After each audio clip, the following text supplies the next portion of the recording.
This week at Interior. The nation paused this week to celebrate the life and legacy of the Reverend Dr. Martin Luther King Jr.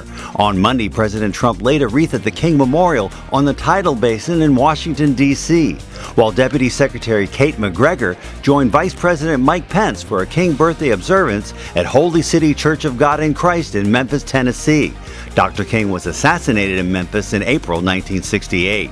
And as part of the King birthday observance, the National Park Service has established a national partnership with Zeta Phi Beta sorority.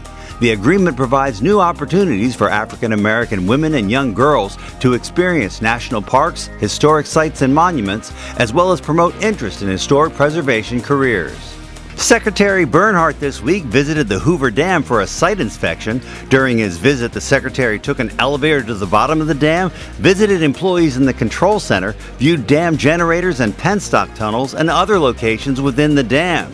During his Nevada visit, Secretary Bernhardt attended the SHOT Show's Industry Day at the Range at the Boulder Rifle and Pistol Club and joined Agriculture Secretary Sonny Perdue in discussing how the two departments are working together on conservation efforts to expand access to hunters and anglers and other issues facing our public lands. Interior is seeking information from the public that will lead to better management of the double-breasted cormorant population and further reduce conflicts. The cormorant, a fish-eating bird, is causing some havoc at the nation's wild and stocked fisheries. Fish and Wildlife Service is looking to balance the conflict between protection of native wildlife and economic and human health needs. USGS is keeping a watchful eye on Alaska's Aleutian Islands, where the Shisseldine volcano has been erupting for nearly a week. At one point, the ash plume had reached 20,000 feet and drifted nearly 100 miles from the summit, presenting a hazard to aircraft.